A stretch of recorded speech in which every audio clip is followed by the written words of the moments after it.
Good morning అండి.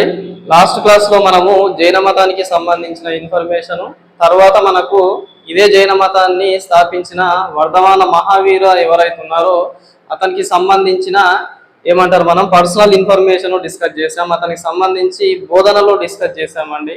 So ఈ క్లాస్లో వచ్చేసి మనము అదే జైన మతానికి సంబంధించి కొన్ని పరిషత్స్ జరుగుతాయండి. వాటిని మనము ఏమని చెప్పుకుంటామంటే జైన్ కౌన్సిల్స్ అని చెప్పుకుంటామండి.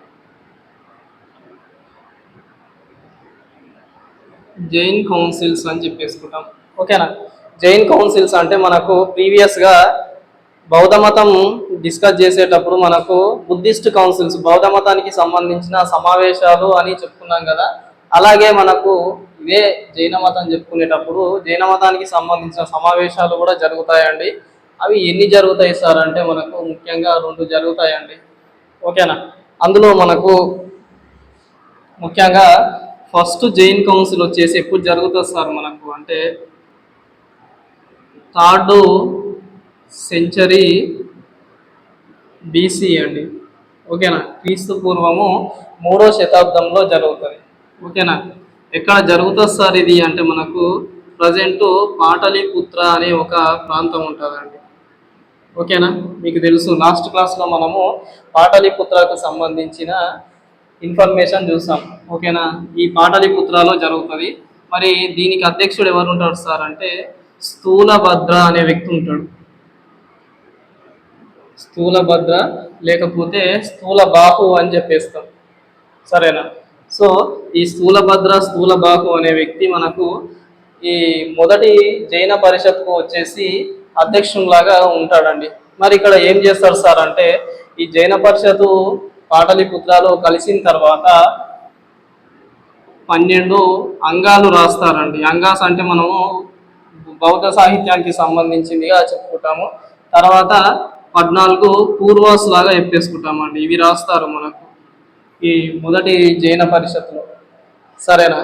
సో ఇవి రాసిన తర్వాత మనకు సెకండ్ అంటే 2వ జైన పరిషత్తు ఎప్పుడు జరుగుతుంది సార్ మనకు అంటే 2వ జైన పరిషత్తు ఎప్పుడు జరుగుతుంది సార్ అంటే మనకు క్రీస్తు శకము 6వ శతాబ్దంలో జరుగుతుందండి. ఓకేనా? ఎక్కడ జరుగుతుంది సార్ అంటే వల్లభి అనే ఒక ప్రాంతం ఉంటుంది. ఆ వల్లభి అనే ప్రాంతంలో జరుగుతుంది. దీనికి అధ్యక్షుడు ఎవరు ఉంటాడు సార్ అంటే మనకు గోవర్ధ ఖని అనే వ్యక్తి ఉంటాడండి. గోవర్ధ ఖని అనే వ్యక్తి మనకు ఇక్కడ అధ్యక్షునిలాగా పనిచేస్తాడు. మరి గోవర్ధ ఖని అధ్యక్షునిలాగా పనిచేసి మరి ఇక్కడ ఈ 2వ జైన పరిషత్తులో ఏం చేసిండు సార్ అంటే ఈ జైన మత సాహిత్యం లేకపోతే జైన మతానికి సంబంధించిన పుస్తకాలు ఏవైతే ఉన్నాయో ఆ పుస్తకాలు మళ్ళీ తిరిగి రాస్తారండి, కుదించి రాస్తారు. ఓకేనా? ఎలా కుదించి రాస్తారు సార్ అంటే 12 అంగాల లాగా రాస్తారండి. 12 అంగాస్ ప్లస్ 12 ఉప అంగాస్. 12 అంగాలు 12 ఉప అంగాలలాగా రాస్తారు. మరి 2వ జైన పరిషత్కు సంబంధించిన ఉద్దేశం ఏంటి అంటే ఇది మెయిన్గా కండక్ట్ చేయడానికి మెయిన్ థీమ్ ఏంటి అంటే జైన మత సాహిత్యం ఏదైతుందో ఆ జైన మత సాహిత్యాన్ని రాయడమే దీన్ని ముఖ్య ఉద్దేశం. ఓకేనా? వల్లభిలో జరుగుతుంది. ఇది వచ్చేసి మనకు 2వ జైన పరిషత్. మరి మొదటి జైన పరిషత్తు 3rd సెంచరీ BC క్రీస్తు పూర్వము 3వ శతాబ్దంలో జరుగుతుందని చెప్పాను. ఎక్కడ జరిగింది సార్ అంటే మనకు పాటలీపుత్ర అనే ప్రాంతంలో జరుగుతుంది. పాటలీపుత్ర మనకు ప్రజెంట్ మగధ అనే ఒక మహాజానపద ఉంటుంది, దానికి సంబంధించిన రాజధాని. తర్వాత మనం నెక్స్ట్ క్లాస్లో ఈ మహాజానపదాస్ చెప్పుకునేటప్పుడు మీకు క్లియర్ కట్ ఇన్ఫర్మేషన్ ఇస్తానండి. సో ఈ స్థూలభద్ర అనే వ్యక్తి ఇక్కడ అధ్యక్షునిలాగా ఉంటాడు. అసలు ఈ మొదటి జైన పరిషత్తు ఎందుకు జరిగింది అనే దానికంటే జరిగింది అంటే దానికి సంబంధించి ఒక చిన్న ఇన్ఫర్మేషన్ ఉంటుంది. ఆ ఇన్ఫర్మేషన్ ఏంది అనేది చూడండి. ఫస్ట్ మగధలో ఈ పాటలీపుత్ర అంటే మనం ఏమని చెప్పుకున్నాం, మగధకి సంబంధించిన రాజధాని మనము పాటలీపుత్ర అని చెప్పేసుకున్నాం. అవునా? ఇక్కడ ఏమైతే వస్తారంటే ఈ పాటలీపుత్రలో క్రీస్తు పూర్వము 4వ శతాబ్దం అంటే 4th సెంచరీ BC క్రీస్తు పూర్వము 4వ శతాబ్దంలో మగధలో ఒక కరువు అనేది సంభవిస్తుందండి. మగధాలో క్రీస్తు పూర్వము 4వ శతాబ్దంలో ఒక కరువు అనేది సంభవిస్తుంది. సంభవించినప్పుడు ఇక్కడ ఈ జైన మతానికి సంబంధించిన వ్యక్తులు ఎవరైతే ఉన్నారో కొందరు వచ్చేసి మగధాలోనే ఉండిపోతారు, అంటే మనకు నార్త్ ఇండియాలోనే ఉండిపోతారు. కొందరు వచ్చేసి సౌత్ ఇండియాకు మైగ్రేట్ అవుతారు. ఓకేనా, సౌత్ ఇండియాకు మైగ్రేట్ అవుతారు. అందులో మనకు సౌత్ ఇండియాలోకి వలస వచ్చినప్పుడు, మైగ్రేట్ అయినప్పుడు ఎవరి నాయకత్వంలో వస్తారు అంటే భద్రబాహు అనే వ్యక్తి ఉంటాడండి. ఈ భద్రబాహు ఎవరైతే ఉన్నారో ఇతని నాయకత్వంలో కొందరు ఏం చేస్తారంటే సౌత్ ఇండియాకి మైగ్రేట్ అవుతారండి. సౌత్ ఇండియాకు మైగ్రేట్ అవుతారు. మరి సౌత్ ఇండియాలో ఎక్కడ మైగ్రేట్ అవుతారు సార్ అంటే మనకు కర్ణాటకలో ఒక ప్రాంతం ఉంటుంది, శ్రావణ బెలగోళ అనే ఒక ప్రాంతం ఉంటుందండి.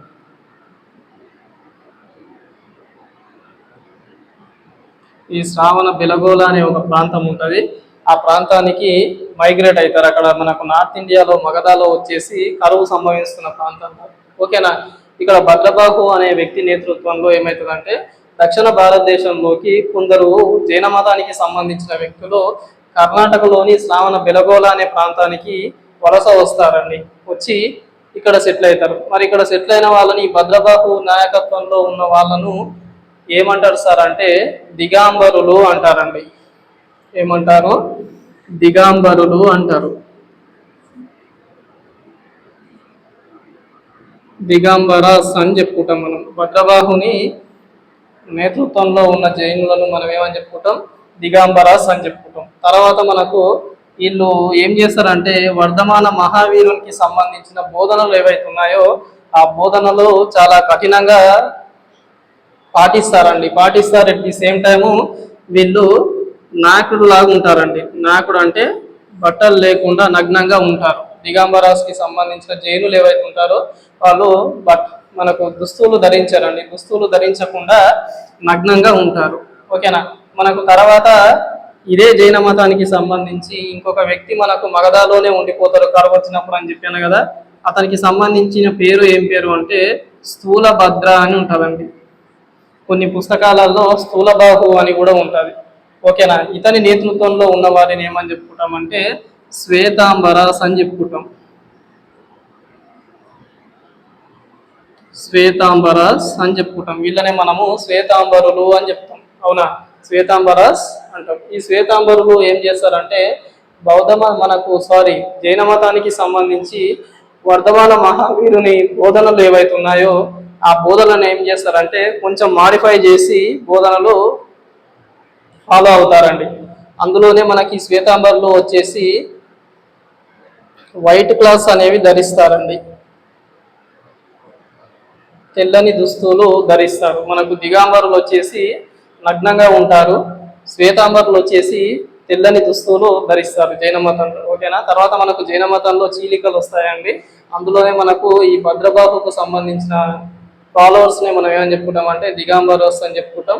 స్థూలబాహునికి సంబంధించిన స్థూలభద్రునికి సంబంధించిన వ్యక్తులనే శ్వేతాంబరస్ అని చెప్పుకుంటాం. వీళ్ళు వచ్చేసి మనకు నగ్నంగా ఉంటారు, శ్వేతాంబరులు వచ్చేసి తెల్లటి దుస్తులు ధరిస్తారు. అవునా, సరే. మరి వీరు బోధనలు వీళ్ళకి సంబంధించిన బోధనలు అని అంటాం కదా. మరి జైన మతానికి సంబంధించిన బోధనలు ఏ భాషలో ఉంటాయి సార్ అంటే మనకు ప్రాకృత్ అనే ఒక భాష ఉంటుందండి. ప్రాకృత్ అనే ఒక భాష ఉంటుంది, లేకపోతే మనం దీన్నే అర్ధమగధి ప్రాకృత అని చెప్పుకుంటాం. ఓకేనా, జైన మతం మనకు బౌద్ధ మతానికి సంబంధించి బోధనలు ఏముంటాయంటే ఏ భాషలో ఉంటాయంటే మనము పాలి అనే ఒక భాష చెప్పేసుకోవాలి. ఓకేనా, గౌతమ బుద్ధుడు ఏ భాషను చూజ్ చేసుకుంటాడు అంటే తన బోధనలను పాలి అనే భాషలో చూజ్ చేసుకుంటాడు. మరి అదే వర్ధమాన మహావీరుడు వచ్చేసి ప్రాకృత్ అనే ఒక భాషను చూజ్ చేసుకుంటాడు. ఓకేనా, మనకు జైన సాహిత్యం మొత్తం కూడా ప్రాకృతంలోనే ఉంటుందండి. ఇక్కడ మనం చెప్పుకుంటున్న ఈ బోధనలు ఏవైతే ఉన్నాయో అవన్నీ కూడా ప్రాకృత లేకపోతే అర్ధమగధ ప్రాకృతిలోనే ఉంటాయి. ఓకేనా, సో ఇట్లా మనకు నార్త్ ఇండియాకు సౌత్ ఇండియాకు వచ్చిన తర్వాత ఏమవుతుందండి అంటే ఇక్కడ కొంతకాలం తర్వాత మగధాలో ఉన్న కరువులు ఏమవుతుందంటే అంతరించిపోతుందండి. కరువు అంతరించిపోయిన తర్వాత ఈ భద్రబాహు అనే వ్యక్తి ఏం చేస్తాడంటే మళ్ళీ ఇక్కడ సౌత్ ఇండియా నుంచి నార్త్ ఇండియాకి వెళ్ళిపోతాడు. అంటే మగధకు తిరిగి వెళ్ళిపోతాడు తన సొంత ప్రాంతానికి. తిరిగి వెళ్ళిన తర్వాత మనకు భద్రబాహుని మధ్య కొంత వివాదం అనేది ఏర్పడుతుంది. ఇద్దరు జైన మతానికి సంబంధించిన వ్యక్తులే కదా సార్, మరి ఎందుకు వీళ్ళిద్దరి మధ్యలో వివాదాలు ఏర్పడినాయి అంటే మనం ఇక్కడ ఏం గుర్తించాలి అంటే వీళ్ళిద్దరి మధ్యలో వివాదం ఏర్పడింది ఎక్కడ ఏర్పడింది అంటే ఈ జైన మతానికి సంబంధించిన బోధనల విషయంలో వివాదం ఏర్పడుతుంది. అవునా, జైన మతానికి సంబంధించిన బోధనల విషయంలో ఇక్కడ వివాదం అనేది ఏర్పడుతుంది. వివాదం ఏర్పడినప్పుడు ఆ వివాదానికి సంబంధించి ఒక పరిష్కారం కనిపెట్టాలనే ఉద్దేశంతో ఒక సమావేశం నిర్వహిస్తారండి. ఎక్కడ నిర్వహిస్తారంటే పాటలీపుత్రలో నిర్వహిస్తారు. ఆ నిర్వహించిన సమావేశాన్ని మనం ఏమని చెప్పుకుంటాం అంటే మొదటి జైన పరిషత్ అని చెప్పుకుంటాం. ఓకేనా, ఫస్ట్ జైన్ కౌన్సిల్ అని చెప్పేసుకుంటాం. మరి ఈ ఫస్ట్ జైన్ కౌన్సిల్ వచ్చేసి నిర్వహించడానికి సహాయపడిన ఒక పరిపాలకుడు ఉంటాడు. అతని పేరే మనము చంద్రగుప్త మౌర్య అని చెప్పేసుకుంటాం. ఓకేనా, చంద్రగుప్త మౌర్యుడు ఎవరైతే ఉన్నారో ఆ చంద్రగుప్త మౌర్యుడే ఈ మొదటి జైన పరిషత్తును నిర్వహించడానికి సహాయపడుతుంది. ఎవరికి? స్థూలభద్రునికి. ఓకేనా, ఈ ఫస్ట్ జైన్ కౌన్సిల్ జరగడానికి కారణం ఇదండి. ఓకేనా, కరువు వస్తుంది. కరువు వచ్చిన తర్వాత అక్కడ నుంచి కొందరు మన భద్రబాహు నేతృత్వంలో ఏమవుతుందండి అంటే దక్షిణ భారతదేశంలోని కర్ణాటకలోని శ్రావణ బెలగోళ అనే ఒక ప్రాంతానికి వలస రావడం జరుగుతుంది. కరువు అంతరించిపోయిన తర్వాత వీళ్ళు మళ్ళీ మగధలోకి వెళ్ళిన తర్వాత మనకు వీళ్ళిద్దరి మధ్య బోధనల విషయంలో వివాదాలు ఏర్పడతాయండి. ఆ వివాదాలు పరిష్కరించడానికి ఏర్పాటు చేసిన సమావేశాన్ని మనం చరిత్రలో ఏమని చెప్పుకుంటామంటే మొదటి జైన పరిషత్ అని చెప్పుకుంటాం. ఎక్కడ జరుగుతుంది సార్ ఇది అంటే పాటలీపుత్రలో జరుగుతుంది. అవునా, ఇది తర్వాత మనకు ఇక్కడనే ఈ కొందరు మనకు ముఖ్యమైన పరిపాలకులు లేకపోతే కింగ్స్ అని చెప్పేసుకుంటాం. కింగ్స్ అయినా రాజులైన ఎంపరర్స్ అని చెప్పుకుంటాం కదా. వాళ్ళు ఏం చేస్తారంటే జైన మతాన్ని ఏమని చెప్పుకుంటారు స్వీకరిస్తారండి. మన చరిత్రలో కొందరు ఇంపార్టెంట్ వ్యక్తులు జైన మతాన్ని స్వీకరిస్తారు. అందులో మనకు ముఖ్యంగా ఎవరిని చెప్పుకుంటాం అంటే అందులో మనకు ఈ ఉదయిన్ అనే ఒక వ్యక్తి ఉంటాడండి. ఉదయనుడు అని చెప్పుకుంటాం కదా. అతను ఏ వంశానికి సంబంధించిన వ్యక్తి అంటే హరియాంక వంశానికి సంబంధించిన వ్యక్తి. హరియాంక డైనాసిటీకి సంబంధించిన వ్యక్తి. మనకు ఇదే మౌర్య డైనాసిటీకి సంబంధించిన వ్యక్తులలో ఇద్దరు జైన మతాన్ని స్వీకరిస్తారండి. అందులో మనము ఎవరి పేరు చెప్పుకుంటామంటే చంద్రగుప్త మౌర్య అండి.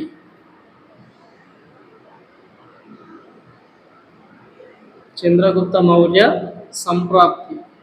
సంప్రాప్తి అని చెప్పుకుంటాం కదా. వీళ్ళిద్దరూ మనకు మౌర్య డైనాసిటీకి సంబంధించిన వ్యక్తులు. ఓకేనా, వీళ్ళిద్దరూ మనకు జైన మతాన్ని స్వీకరిస్తారండి. తర్వాత మనకు దక్షిణ భారతదేశ రాజ్యాల్లో చర్చించుకునేటప్పుడు రాష్ట్రకూటాస్ అని చెప్పుకుంటాం. ఆ రాష్ట్రకూటాస్లో ఇద్దరు ఈ జైన మతాన్ని స్వీకరిస్తారండి. అందులో మనకు అమోఘ వర్ష అనే వ్యక్తి ఉంటాడు. అమోఘ వర్ష మనకు కృష్ణ 4 అండి. వీళ్ళు వచ్చేసి మనకు రాష్ట్రకూటాస్కు సంబంధించిన వ్యక్తులు. ఓకేనా, ఇంకా మనకు ఈ కళింగ అనే ఒక ప్రాంతం ఉంటుందండి. ఆ కళింగకు రూల్ చేస్తున్న వ్యక్తినే కరవేల అని చెప్పుకుంటాం.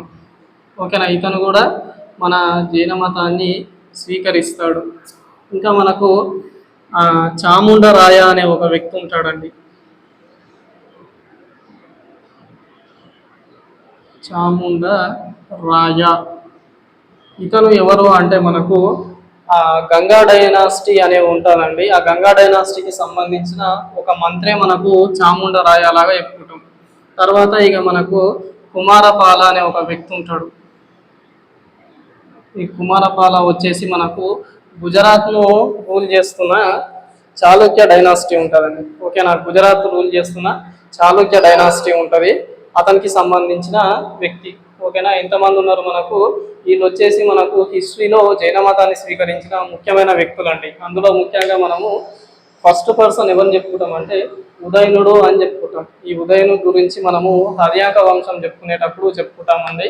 మరి మౌర్య సామ్రాజ్యానికి మౌర్య వంశానికి సంబంధించిన వ్యక్తులలో ఇద్దరు జైన మతాన్ని స్వీకరిస్తారండి. అందులో మొదటి వ్యక్తి మనకు చంద్రగుప్త మౌర్యలాగా చెప్పుకుంటాం. రెండో వ్యక్తి వచ్చేసి మనకు ఎవరిని చెప్పుకుంటాం సార్ అంటే సంప్రాతి అని చెప్పుకుంటాం. తర్వాత మనకు దక్షిణ భారతదేశానికి సంబంధించి రాజవంశాలు చెప్పుకునేటప్పుడు రాష్ట్రకూటులు అని చెప్పుకుంటాం. వాటినే మనము రాష్ట్రకూటాస్ అని చెప్పుకుంటాం కదా. ఆ రాష్ట్రకూటాస్లో ఇద్దరు వ్యక్తులు ఉంటారండి. మొదటి వ్యక్తి వచ్చేసి అమోఘ వర్ష, తర్వాత ఇంకో వ్యక్తి కృష్ణ అనే వ్యక్తులు స్వీకరిస్తారు. మనకు ఈ కళింగ ప్రాంతానికి సంబంధించిన వ్యక్తి కరవేల అనే వ్యక్తి ఉంటాడు. ఆ వ్యక్తి కూడా జైన మతాన్ని స్వీకరిస్తాడు. తర్వాత చాముండరాయ, కుమారపాల అనే వ్యక్తులు కూడా స్వీకరిస్తారండి. ఇంకా మనకు ఇదే జైన మతానికి సంబంధించి సల్లేఖన వ్రత అనే ఒక కాన్సెప్ట్ ఉంటుందండి. సల్లేఖన వ్రత అని దీన్నే మనము సల్లేఖన వ్రతం అని చెప్పుకుంటామండి. ఓకేనా? అంటే ఏంటి అంటే ఒక మనిషి ఈ జైన మతానికి సంబంధించిన వ్యక్తి మోక్షాన్ని పొందాలి అంటే ఏం చేయాలి అంటే తన శరీరానికి ద్రవ పదార్థాలు ఘన పదార్థాలు ఏమీ తీసుకోకుండా తన శరీరాన్ని మరణించేలా చేసే విధానాన్ని మనం ఏమని చెప్పుకుంటామంటే సల్లేఖన వ్రతం అని చెప్పుకుంటామండి. ఓకేనా? అంటే ఒక వ్యక్తి చనిపోవడానికి ఏం చేయాలా, కొద్ది రోజులు అయితే నేను మోక్షాన్ని పొందుతా అనుకునే టైంలో అతను ఏం చేయాలంటే తినడం మానేయాలి, తాగడం మానేయాలి, నీళ్లు తాగడం మానేసి చనిపోయేంత వరకు అట్లనే ఉండాలి. ఏమీ తీసుకోకుండా అట్లా ఉండేదాన్ని సల్లేఖన వ్రతం అని చెప్పుకుంటారు. మనకు జైన మతాన్ని స్వీకరించిన ప్రతి వ్యక్తులు కూడా చివరిగా చేసి చనిపోయే విధానాన్ని సల్లేఖన వ్రతం అని చెప్పుకుంటాం. మనకు వర్ధమాన మహావీరుడైనా సరే అట్లనే చేస్తాడు.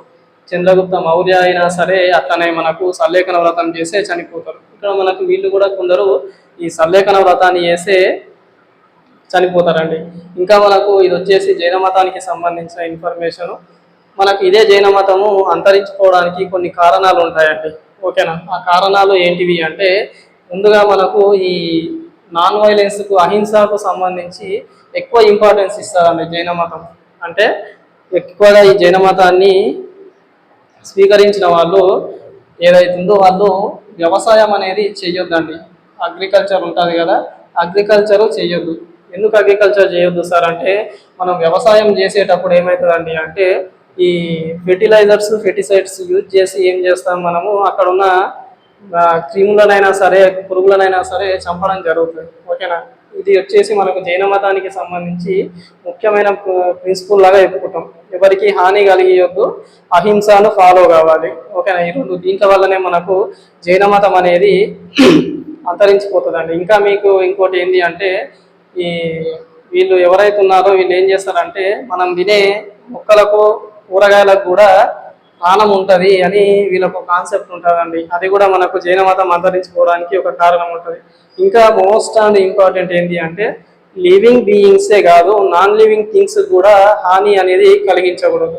ఓకే? ప్రాణం ఉన్న వాటికి ప్రాణం లేని వాటికి హాని అనేది కలిగించకూడదు. దానికి బెస్ట్ ఎగ్జాంపుల్ ఏంటి అంటే జైన మతానికి సంబంధించిన వ్యక్తులు ఎవరైతే ఉన్నారో ఏమైనా వ్యాధి బారిన పడితే వాళ్ళు ట్యాబ్లెట్స్ వేసుకోరండి. అవునా? ఎందుకు ట్యాబ్లెట్స్ వేసుకోరంటే ఆ ట్యాబ్లెట్ వేసుకోవడం వల్ల మన శరీరంలో ఉన్న బ్యాక్టీరియా వైరస్ ఏదైతుందో ఆ వైరస్కు హాని కలుగుతుంది. అవునా? ఆ వైరస్ అనేది చనిపోతుంది. దానివల్ల వీళ్ళు ఏం చేస్తారంటే జైన మతానికి సంబంధించిన వ్యక్తులు ఏమన్నా వ్యాధి బారిన పడ్డా ఏమన్నా రోగం వచ్చినా సరే ట్యాబ్లెట్స్ అనేవి వేసుకోవద్దు. సో ఇలాంటి కఠినమైన కొన్ని ప్రిన్సిపల్స్ వల్ల మనకు ఈ జైన మతం అనేది అంతరించిపోతుందండి. తర్వాత మనకు ఇదే క్రీస్తుపూర్వం 6వ శతాబ్దంలో ఆవిర్భవించిన ఇంకా 2 మతాలు ఉంటాయండి. అందులో మనకు అజీవక మతం అని ఉంటుంది.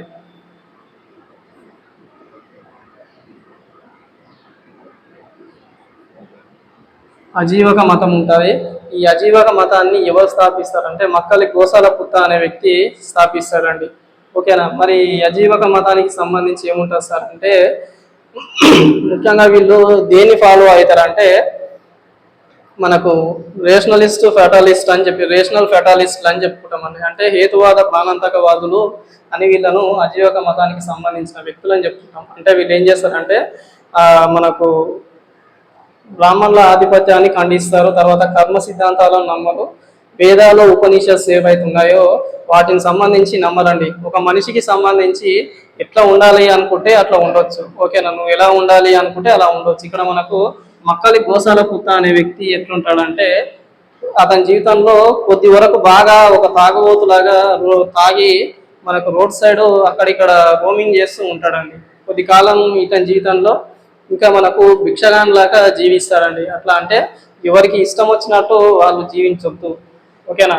తర్వాత మనకు ఈ బకుత కాత్సాయన అనే వ్యక్తి మనకు ఈ అజీవక మతానికి సంబంధించి ఒక ఇంపార్టెంట్ వ్యక్తి లాగా ఉంటాడండి. తర్వాత కాలంలో ఈ అజీవక మతాన్ని ఇతను ఏం చేస్తాడంటే వ్యాప్తి చేస్తాడు, ఓకేనా. తర్వాత మనకు ఈ అజీవక మతం తర్వాతనే వీళ్ళు ఇంకొక ఇంపార్టెంట్ మతం ఉంటుందండి. దాన్ని మనము చార్వాక మతం అని చెప్పేసుకుంటాం. వీళ్ళనే మనము లోకాయతులు అని కూడా చెప్పేసుకుంటాం. మరి చార్వాక మతాన్ని అసలు దీంట్లో రెండు పదాలు ఉంటాయండి, చార్ అండ్ వాక్ అని ఉంటాయి. చార్ అంటే మనకు స్వీట్ అండి, ఓకేనా. చార్ అంటే స్వీట్, వాక్ అంటే మనకు స్పీచ్ అండి. అంటే మనకు ఎవరైతే మన జీవితం గురించి మంచి చెప్పే వాళ్ళనే చార్వాకులు అని చెప్తాం, ఓకేనా.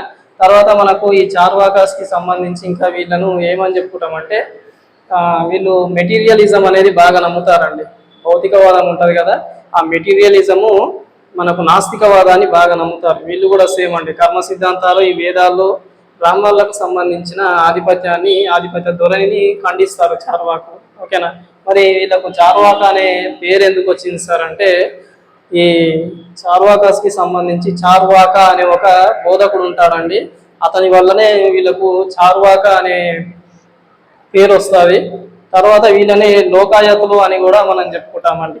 వచ్చేసి మనకు క్రీస్తుపూర్వం 6వ శతాబ్దంలో ఏర్పడిన మతాలు, ఓకేనా.